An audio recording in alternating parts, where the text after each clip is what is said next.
Napakainam na ang Panginoon ay nasa ating kalagitnaan. The presence of the Lord is everything. The presence of the Lord gives power, comfort, love, healing, and very especially wisdom. Sa atin mong pag-aaral ng Ecclesiastes ay tayo ay nabibigyan ng napakalaking piyesta ng marami mga pagkaing pang-intellect, pang-espiritu, pang-emosyon, lahat-lahat. There's assorted nuggets of wisdom in the book of Ecclesiastes, and the studious reader will always benefit even if you kept on reading the same chapter over and over. The words don't change, but our perspectives change because we become wiser, we become more experienced, and we're able to decode a lot of its messages that we are not able to decode at first reading. At ngayon sa pag-aaral po natin ng chapter 8, Ecclesiastes 8, pinamagkatan natin, When You Don't Understand. Ano bang gagawin natin kung mahirap unawain ang mga bagay sa ating paligid? Salamat aming Ama dahil kayo po ay narito sa aming puso, sa aming kalagitnaan, sa aming paligid. Salamat sapagkat kayo ang nagbibigay sa amin ng buhay. Sa aming pagbubulay-bulay na iyong salita, Panginoon, allow us, Lord, to understand. Allow us to accept what we cannot understand and allow us, Lord, to benefit even from those that we cannot understand at the moment. Turuan mo kami magtiwala sa inyo at turuan mo kami na bigyan namin ng halaga yung naaabot ng aming karunungan, that we may benefit the most from whatever we can understand at the moment and leave the rest up to you. Patawarin niyo po kami sa aming mga kasalanan, punuan niyo po aming pagkukulang. Nawa, Panginoon, sa aming pagtitipon ngayon, hipuin niyo po aming mga lupang katawan, bigyan niyo kami ng ginhawa, kagalingan mula sa aming mga karamdaman, kapahingahan mula sa aming mga iniisip, bigyan niyo kami ng kapayapaan, tiwasay na pagtibok ng aming puso. At nawa, Panginoon, kung paano niyo kami ngayon iniingatan, ganun din ang maranasan na iba namin mga mahal sa buhay na hindi namin kapiling ngayon. Ilalayo niyo kami sa mga kasinungalingan, sa mga pagkalito. Ilalayo niyo kami, Panginoon, sa gawa ng masasamang tao at masasamang espiritu. We put our whole selves under your care. We bring every thought captive to the name of Jesus and ask you, Father, to be our teacher, be our healer, be our friend. Father, we seek you, thanking you, in the name of Jesus, your Son, our Lord and teacher. Ecclesiastes 8:1. Who is like the wise man? Who knows the explanation of things? Wisdom brightens a man's face and changes its hard appearance. Merong mahalagang tanong dito, ang guro, ang mangangaral, sabi ganon, who is like the wise man who understands things? The obvious answer is no one. Yan ang kanyang sinasabi mula pa nung chapter 1 hanggang ngayon, sa chapter 8, na wala naman talagang tunay na nakakaunawa ng lahat ng bagay. So don't even be too wise to try. Nabibigo ang mga tao at ito sa mga sinasabi niya na vanity, vanity, or meaningless. Hindi ibig sabihin everything is meaningless na walang kahulugan ng lahat. Ang sinasabi niya sa kahulugan ng meaningless is walang nararating, parang pinipilit mong ilagay sa bulsa mo ang hangin, hindi mo kaya. It's a meaningless attempt to put the wind in your pocket, to control the direction of the wind. At yun daw ang maraming ginagawa ng mga tao, meaningless. Hindi ibig sabihin devoid of value, devoid of significance, but just that to try to understand life and control it is a meaningless exercise. Hindi nagagawa. At sinasabi pa niya, well, wisdom or some of it gives you a smile as you're able to place things and people and ideas. Bagamat hindi totoong nalalaman ng lahat, pero kahit konti lang ang nalalaman ng tao, malaking bagay yon para siya mapasaya, mapaligaya, magkaroon siya ng perspective at direksyon. Na kung tayo merong wisdom, nauunawa natin kung saan ilalagay ang mga bagay. Saan ilalagay ang ating galit, saan ilalagay ang ating pag-ibig, saan ilalagay ang ating pera. Pati mga tao, saan siya ilalagay? Ilalagay ko ba siya sa loob ng puso ko, o sa labas lang, sa may gilid, o sa kagitna-gitnaan ng buhay ko? To place things and people. And it is wisdom that enables us to do that very important task. Kung gabigyan natin yan ng mga application, mga kapatid, it only tells us that we should seek pleasure and happiness through wisdom. Through wise company. Maraming kaligayahan, maraming sarap sa buhay, pero isa sa mga pinapahalagahan dito ng ating mangangaral, yung kaligayahan na nagmumula sa pag-unawa.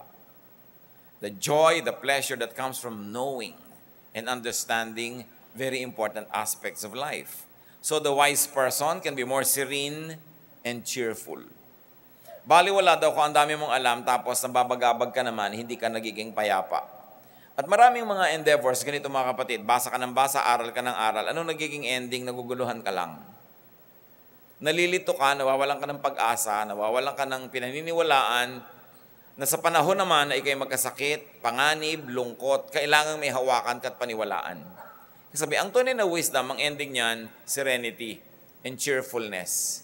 Kung dumadami ang alam mo, tapos nagiging negative ang pananaw mo sa buhay, nagiging malulungkutin ka at palaaway, walang kwenta ang ganong mga karunungan.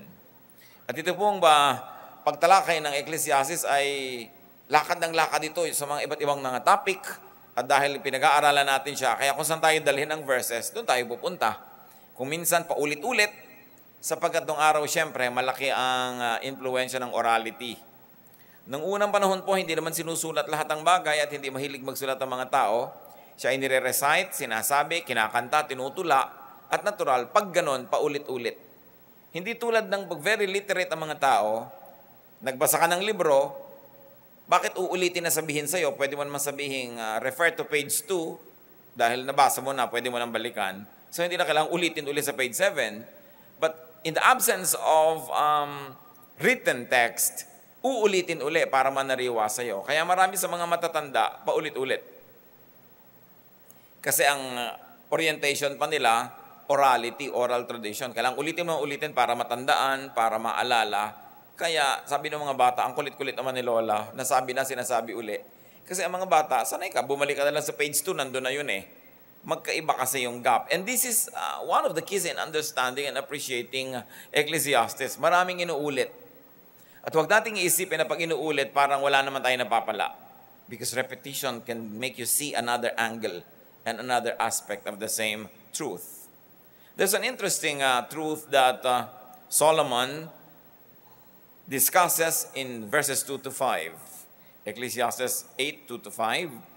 Obey the king's command, I say, because you took an oath before God. Do not be in a hurry to leave the king's presence. Do not stand up for a bad cause, for he will do whatever he pleases. Since a king's word is supreme, who can say to him, what are you doing? Whoever obeys his command will come to no harm, and the wise heart will know the proper time and procedure. Yung konteksto dito ni Solomon, hindi naman present sa lahat ng konteksto ng buhay natin ngayon. Halimbawa, wala ka naman kumisan sa employ ng king. So, hindi ito para sa'yo. O hindi naman ito yung kwento mo. Pero ang hahanapin mo ngayon, yung general truth. Sabi niya, don't quickly oppose the king or argue when he has already made up his mind. So the lesson here is do not needlessly oppose the king. And to apply it to our lives now, that king can be anyone who has power or stability or momentum, static and kinetic energy. Anybody that has power over you, that has influence over the affairs that can affect you, this can be your king now. So pag binasa natin yan, wala naman akong king, pero meron ka manager sa office, edi ng king mo. Wala naman akong monarch ngayon, pero nagtatrabaho ka sa isang setup, meron kang superior, siya yung king, o siya yung may kapangyarihan sa iyo at this very moment, kung ano man yung sitwasyon na yon. At ang sinasabi dito ng mga ngaral, don't go against momentum. Don't go against those who have power. Siguro hindi lahat mag-agree. Kaya nga nagkakaroon ng mga martir, nagkakaroon ng mga hero, because they go against a very powerful, halimbawa, state. They go against a very powerful person or a very powerful machinery. But look what happens, most of them die. Most of them become martyrs. That's why we glorify martyrs and make monuments to them to compensate for the death and the pain and the sorrows that they go through. But here, the wise teacher says, whenever you can, don't oppose the king. Pero kung gusto mong i-oppose, dapat mong tandaan that you have only one life to live. If you like to give that life for that purpose and for that cause, well, it's your decision. It's up to you. But you must know that you will probably have to give up so much of that life for opposing the powerful. Obey your king, sinasabi ng ating binasa, so you will stay out of trouble. Well, some people disobey. Some people oppose their king because, una, they are idealists. Yan nga yung mga nagiging mga bayani, no? Naniniwala sila sa matatayog na mga hangarin, mga kabayanihan. Or maybe they oppose their king because they think they can, tapos hindi naman pala. Maybe they oppose the king because they are envious. Maraming kinokontra ang tao na hindi naman talaga masama yung kinokontra niya, nainggit lang siya. Kaya gusto niyang gamitan ng lakas para manggain, para masaktan, para madamage. But remember this, tuwing bumabangga ka sa anumang malakas, kahit malakas ka rin, nasasaktan ka rin. Hindi pwedeng hindi. Kahit malaki kang truck, binangga mo yung kotse, magkakaroon din ng dent yung ibang bahagi ng iyong katawan. Some people disobey and oppose the powerful just to compete with them or to topple them. Or probably they are after a selfish agenda. But in any case, kings are to be respected. There is always a price to pay when you go against the powerful. Hindi po sinasabi ditong masama to go against the powerful, lalong-lalo kung maganda ang cause mo or godly, pero tandaan mo na madadamage ka dyan. Kaya natatandaan natin yung nanay ni Jose Rizal, nung araw na siya ay mag-aaral na mabuti, ine-oppose na nung nanay ni Doña Teodora Alonso na huwag nang mag-aral lang masyadong mataas. Kasi alam na niya ang nangyari sa panganay niyang anak na lalaki. Sa pag-aaral, dahil sa matataas mga idealism, nakatanggap ng napakaraming persecution. And there's a mother who wanted to protect her son from so much pain and sorrow that was waiting for those who get high education and are patriotic and are freedom-loving. Pero siyempre, ang nakapanaig pa rin naman ay yung kabayanihan itong si Jose Rizal. Pero maraming mga ganun na huwag ka na lang bumangga. Napakaraming mga bumabangga na namatay tuloy sila. Minsan merong kumat sa'yo sa traffic. Tapos may baril pala. O kaya ay may itak na hawak. Ikaw naman matapang ka rin, galit ka rin, babanggain mo. O nataga ka na niya, na-damage ka. Dahil may ipinaglalaban ka na naman. Nagkataon may power siya. Meron siyang strength. What you do with what Solomon is saying is your decision. But what's important is for us to realize very, very inevitable fruits of fighting the powerful. Ngayon, halimbawa, ikaw naman yung king. Many kings can avoid being opposed by being just or kind. Kung ikaw naman yung powerful, kahit ka powerful, pag may bumangga sa'yo, masasaktan ka rin. Kaya dapat iniiwasan mo rin na makasakit, maka-offend, dahil kahit maliliit na tao, kahit mas mahina kaysa sa'yo, they are capable of hurting you or damaging you. And many kings get killed only by a subordinate or a servant. May mga heads of state, o katulad ni Indira Gandhi, ang bumaril sa kanya, bodyguard lang eh. Diba? May makikita ka ng mga matrons, they're having a very good life, tapos isang driver o katulong nila sa bahay bigla yung pumatay sa kanila. Minsan, negosyante ka, ang laki-laki ng negosyo mo, ang laki-laki ng inaasahan mo sa buhay, sinasaktan mo ang damdamin ng isang kargador, akala mo kargador lang yon, pero nung dumaan ka, pinukpok ka ng bakal sa ulo, namatay ka tuloy, yung lahat ng pangarap mo, lahat ng gusto mong gawin, hindi na natuloy. At yung mga nagmamahal sa'yo, nasaktan, naulila, dahil humahanap ka ng sakit ng katawan. Kaya nga ang pinag-uusapan dito, kahit na ikaw yung malakas, merong maliit, kaya ka na niya saktan. Kung ikaw pa yung maliit, babangga ka pa sa malaki. Dapat alam mo kung anong ginagawa mo. Maraming mga idealist yung mga may malakas na manager, halimbawa, very powerful, tas ayaw mo, kayo naman tatlo, lalabanan nyo yon. Ano nangyayari? Natatanggal kayo sa trabaho. Hindi ko sasabi huwag yung gawin yon, pero dapat alam nyo, pwedeng mapunta yun sa ganon. Kaya ang caution ni Solomon dito, hanggat maaari, sakay ka na lang. Huwag kang babangga sa pader. At lalong-lalo, huwag kang bumabangga sa gumagalaw na sasakyan yung merong momentum. Kasi tatalsik ka. Sino ang mga taong may mga momentum? Yung mga sumisikat, may momentum yan. Yung mayaman, may momentum. Tumataas ang kalagayan, may momentum. Pag bumangga ka dyan, tatalsik ka. You must count the cost. Ecclesiastes 8:6-9, for there is a proper time and procedure for every matter, though a man's misery weighs heavily upon him. Since no man knows the future, who can tell him what is to come? No man has power over the wind to contain it, so no one has power over the day of his death. As no one is discharged in time of war, so wickedness will not release those who practice it. All this I saw as I applied my mind to everything done under the sun. There is a time when a man lords it over others to his own hurt. So this time, the writer shifts to another interesting topic. And in a nutshell, he says that life is hard, but there is a time and a place for everything, though no one can tell the future. Sinabi na ni Solomon, the wisest man, that no one can tell the future. Pero ang dami pa rin na pinipilit alamin yung darating sa hinaharap. Sinabi na niya, no one can tell the future. Sinabi na ni Jesus, no one knows what will happen in the future, not even the Son, only the Father in heaven.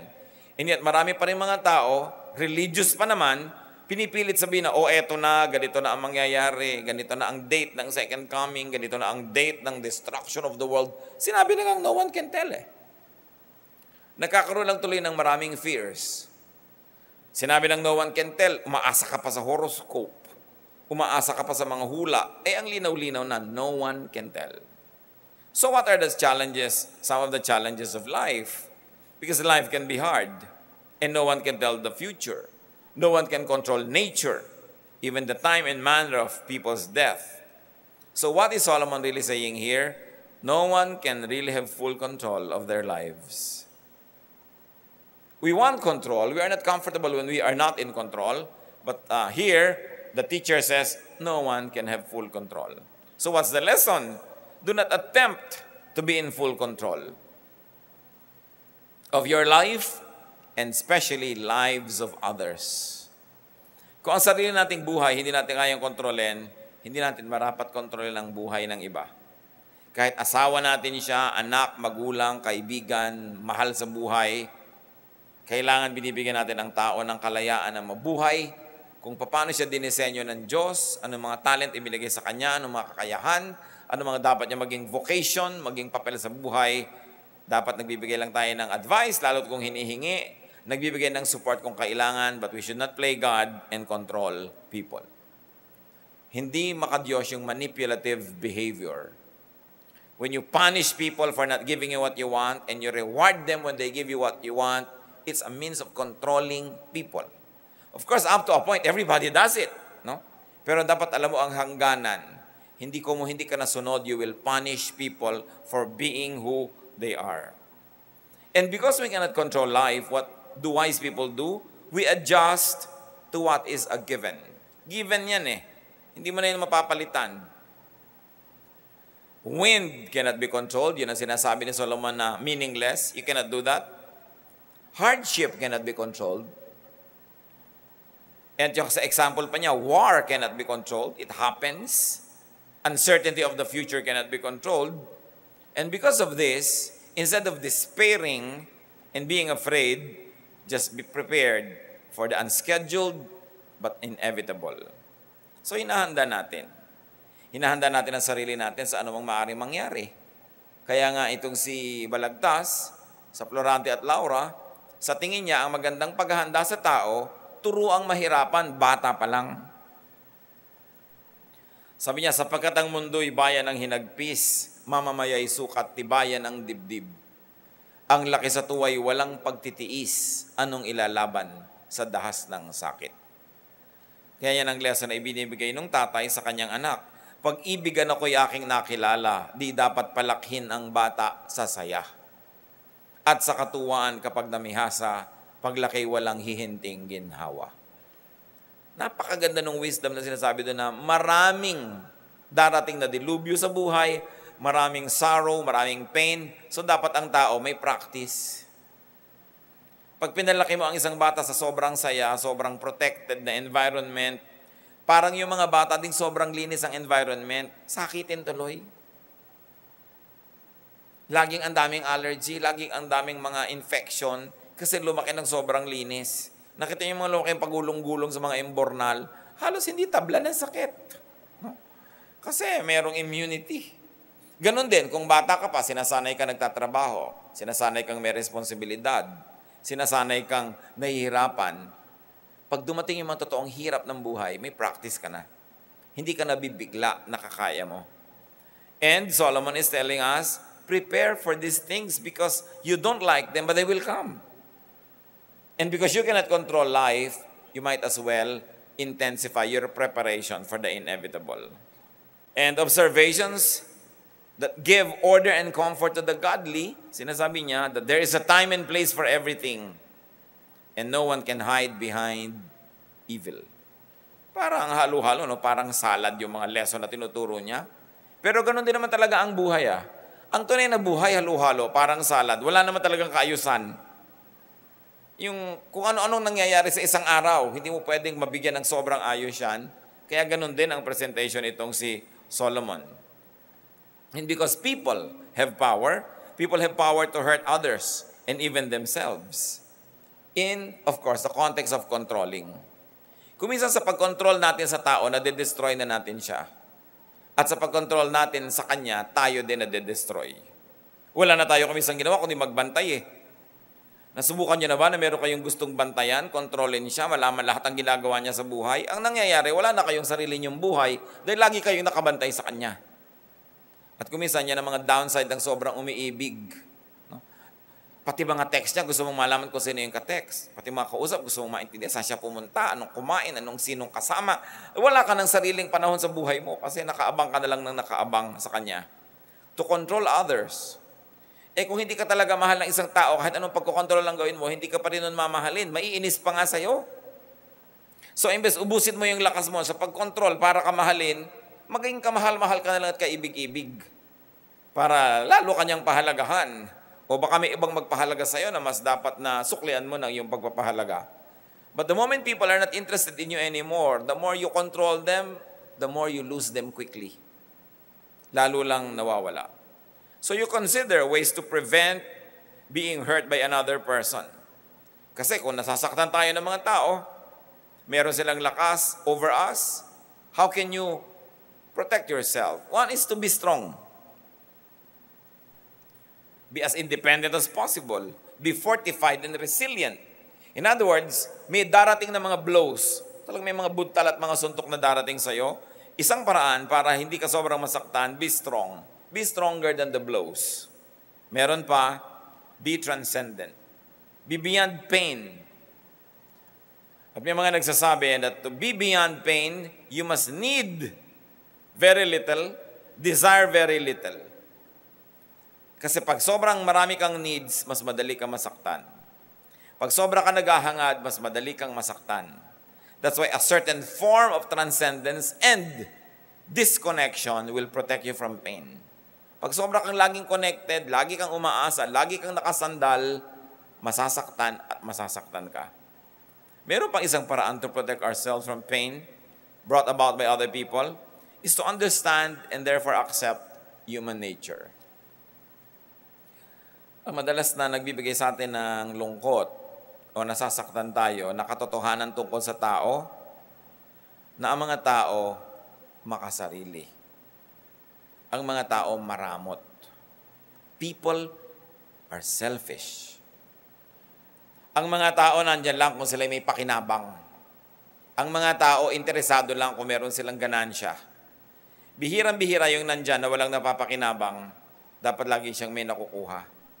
So kung atatanggapin natin na gano'n ang human nature, hindi ka na masyadong masasaktan pag nangyari na yon sa kahit sa mga sarili mong mahal sa buhay. Kahit sa sarili mong kapatid o magulang, asawa o anak, nakikita mo yung selfishness.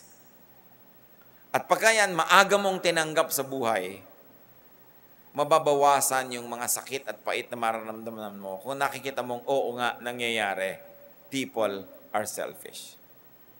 Kaya kung gusto mong lagi kang hinahanap, lagi kang kasama, lagi kang in, you must be useful. Siyempre, kung lagi kang pabigat, ayaw kang kasama ng tao. Ang gusto niya yung nakakagaan, nakakapagpasaya sa kanya. Kung lagi ikaw nangungutang, iiwasan ka na. Pero kung ikaw yung nagbibigay, lagi kang pupuntahan. Because people are selfish. Pag wala silang mapapala sa'yo, bihira yung interesado sa'yo. Pag tinanggap mo yun mga kapatid, anong gagawin natin? So you want to be invited to all parties. Halimbawa, mahilig ka talaga, tanggapin mo na kung ikaw ay may dala-dala ding ulam doon, may imbita ka lagi. O kaya mahilig ka rin magpakain, iniimbita mo sila, may imbita ka, pero pag hindi ka rin magbigay, kuha ka lang ng kuha, biglang mawawala ka sa listahan ng mga taong iniimbita. Ibig sabihin, naintindihan mo yung human nature. Na gusto mo pala lagi kang isinasama sa lakaran, dapat mabilis ka rin sa bunutan. Hindi pagkabayaran na, nasa toilet ka. Ang bagal-bagal yung may mga bayaranan, parang may dikit yung wallet mo, hindi mo makuha-kuha na, may nauna na tuloy. Mga 3 beses lang mangyari yun, sa ika-4, puwera ka na. When you understand that people like you because you are useful, then be useful and you will be liked. And don't have any illusion that they like you simply because you are adorable. You are liked because you feel a need. Kaya yung mga matatalinong tao, marami silang ginagawa, marami silang talent, marami silang kontribusyon para lagi silang kasali. Hindi ka naman isasali kung walang pakinabang sa'yo. Nanay lang ang gumagawa nun, yung hindi ka na pinapakinabangan, kasali ka palagi. Mga nanay yun. At may mga nanay pa nga hindi rin ganun. Diba? Kaya nakikita natin yung purest love galing sa magulang, sa tatay, sa nanay. Kahit wala nang napapala sa'yo, mahal ka pa rin. Pero yung iba, kahit asawa, subukan mo na pabayaan ng 3 taon. Hindi ka na rin yan gusto. Kaya gusto mong lagi kang be useful. May papel ka lagi. Yung magaan ang katawan mo. Wala kang ang pera, wala kang magastos, pagkagastosan, pero ang sipag-sipag mo. Pinipedicure mo lahat yung kasama mo pagka meron kayong mga outing. Lagi kang kasama, makikita mo yon. Kasi natutuwa sila sa'yo.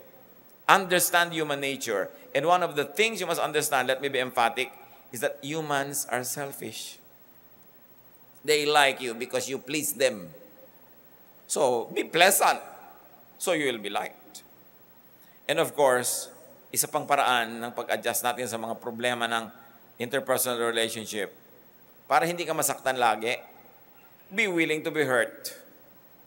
Till you become numb, then hindi mo na masyadong nararamdaman yan.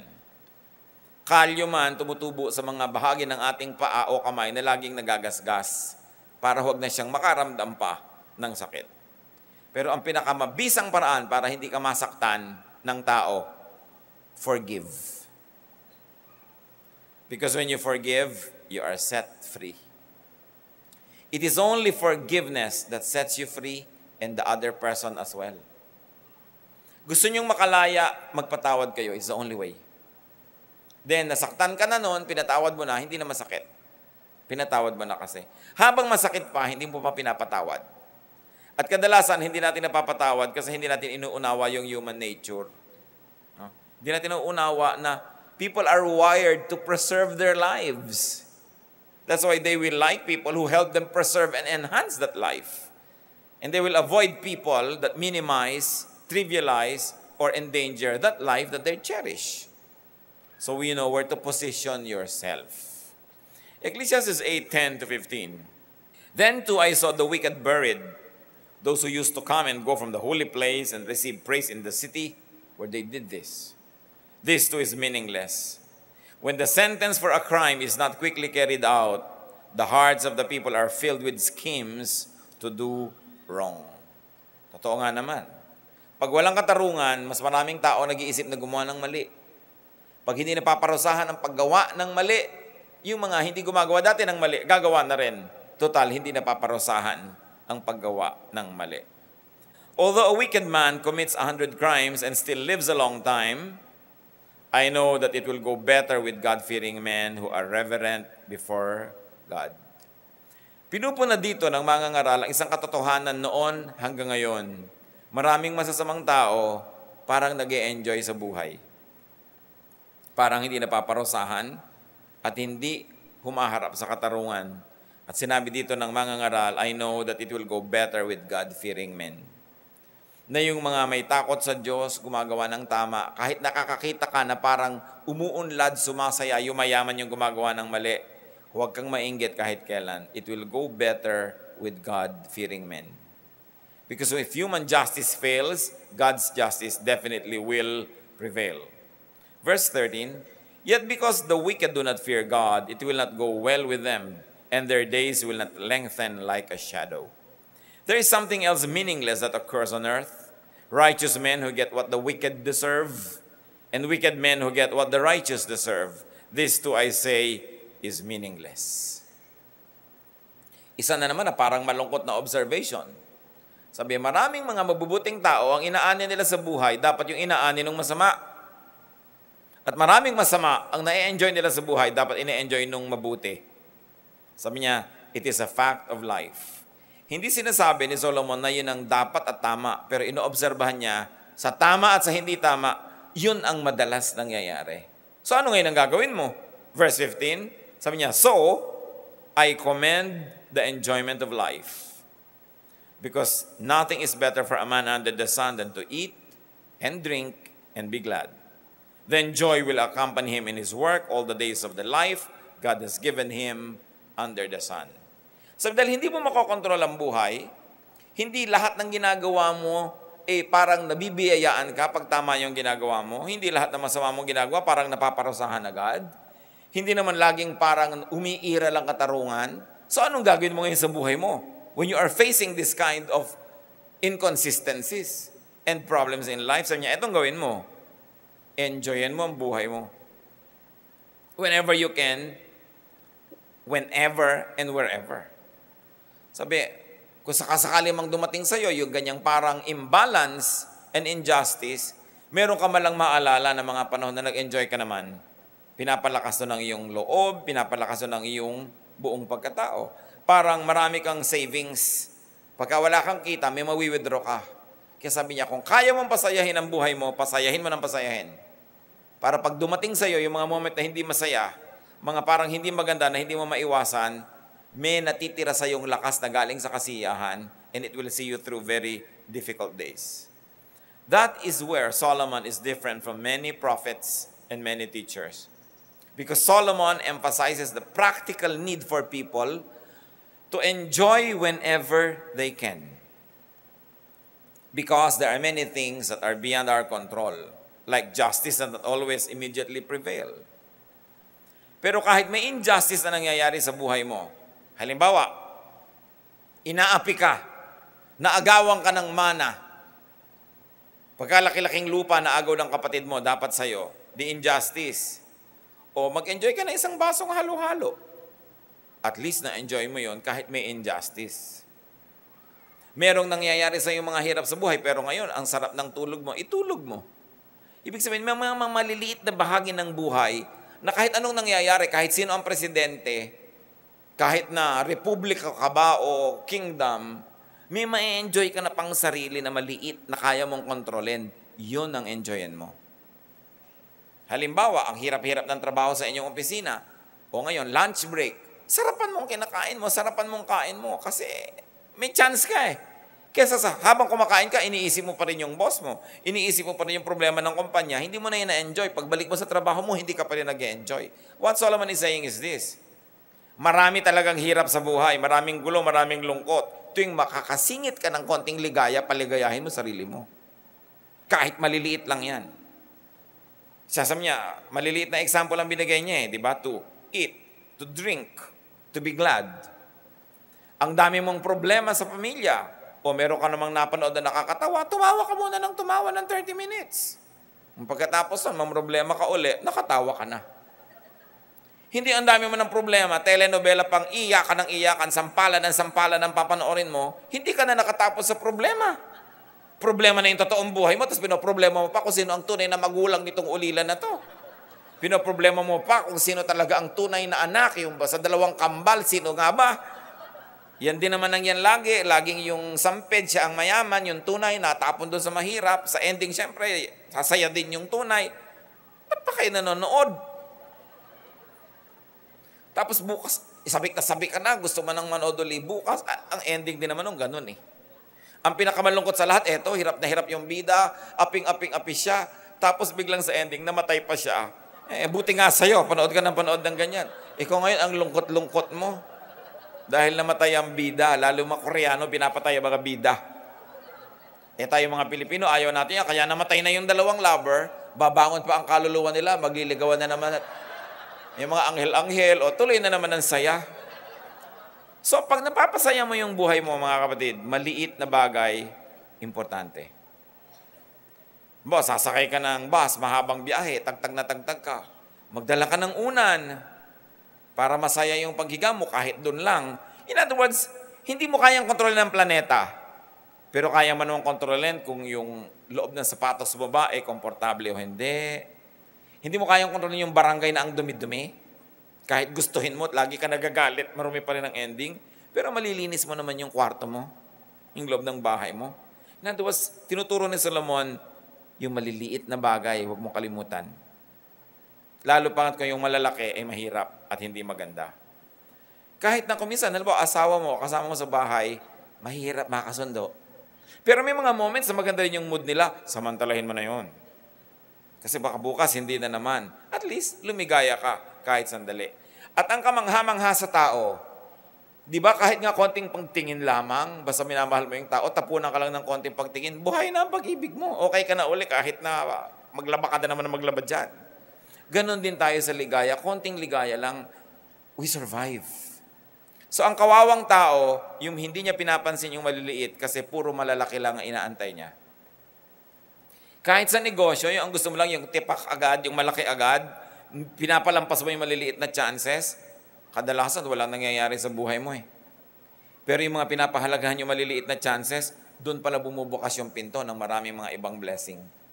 And because of that, in spite of the very despairing reality that there's not always justice prevailing immediately, that there are many things beyond your control, you will still be comforted when you are wise.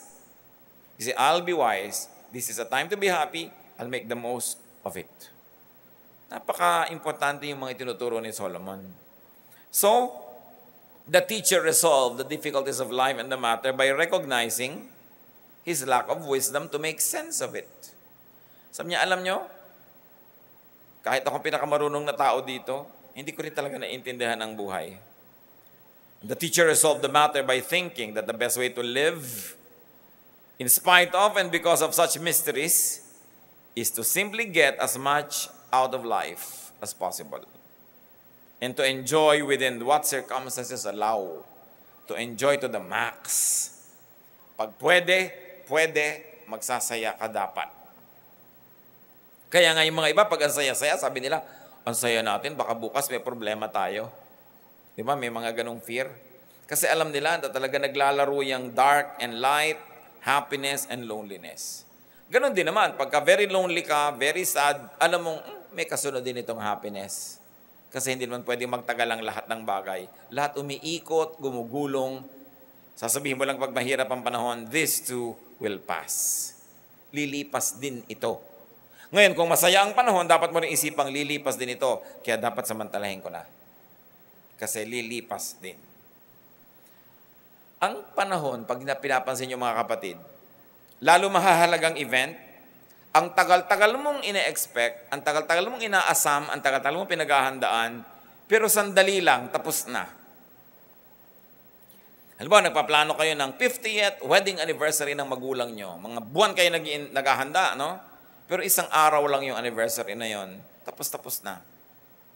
Magpaplano ka ng party, magpaplano ka ng malaking event, ang tagal, tapos sandali. So dapat, mga kapatid, habang umaandar yung sandali na yon, don't miss enjoying it.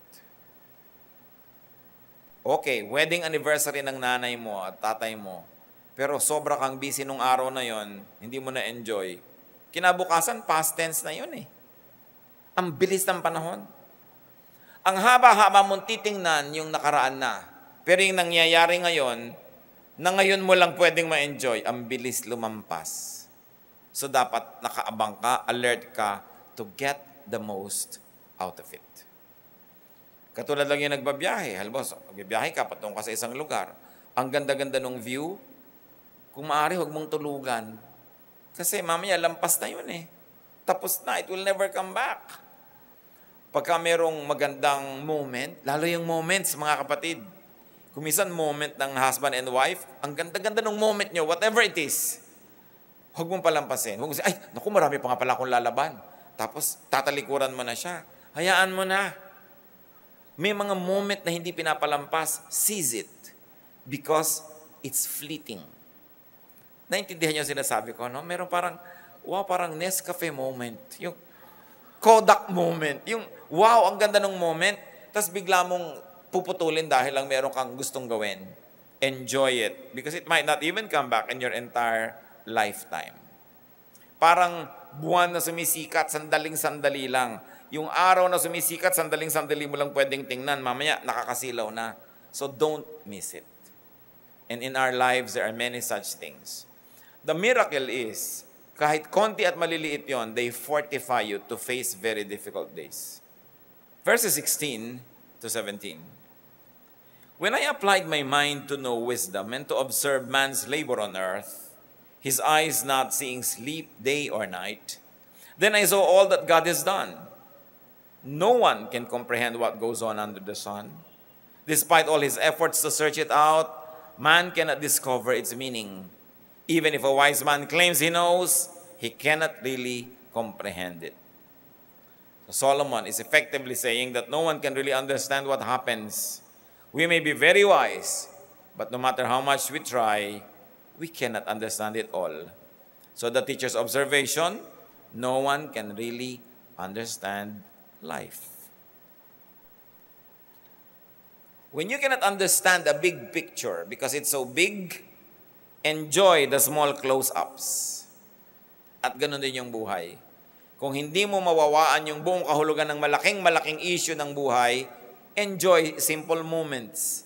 Enjoy simple things.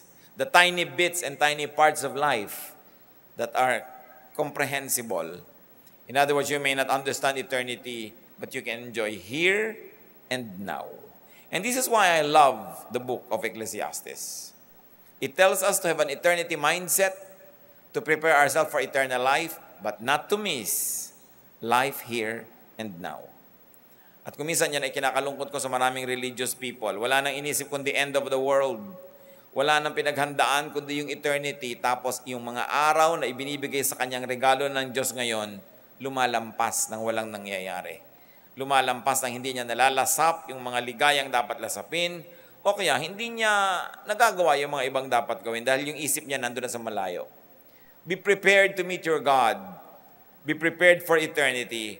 But while God decides that you are still here and now, then enjoy the here and now. Lalo yung mga bata, kung may mga anak kayo, first 3 to 5 years, ang sarap-sarap kasama yung mga bata, samantalahin ninyo. Kasi pagka mga 11 na, 12, 13, kumisan ayaw ka ng kasabay sa mall. No? Hindi ka na inaakyat na parang puno. Ang sarap-sarap yung mga bata pag laging nakaakyat sa'yo, nakayakap sa'yo. But it's not forever. So hayaan nyo na malukot yung damit nyo, nilulukot ng anak nyo, sabi nyo, it's only here and now. Pag laki-laki nito, hindi na ito siguro mahilig yumakap sa nanay niya. No? So hayaan mo na magkalukot-lukot ako. Hindi, anak, malulukot ako. Sayang. Yun ang sinasabi kong moment. Sayang yung moment. Huwag tayo magpalampas. Mga regalo yan ng Diyos. Totoo, maraming hirap sa buhay. Maraming mga hinagpis. Pero kung bubuksan natin ating mata, like a wise person does, you will see that there are so many gems in daily life. At pag hindi natin nakikita yon, ibukas natin ang mata natin. Ang Diyos natin mabait. Ang Diyos natin naghanda ng maraming regalo sa atin na kumbaga sinabi niya, sumunod ka sa akin sa landas na ito. Pero nag-iwan siya ng maraming mga kayamanan doon sa daan na yon na kung titingin ka lang mabuti, mapupulot mo lahat. Pero kailangan tingnan mong mabuti.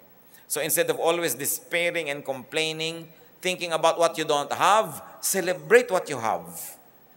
Instead of complaining about what never happened, enjoy what is happening even though that is not your plan.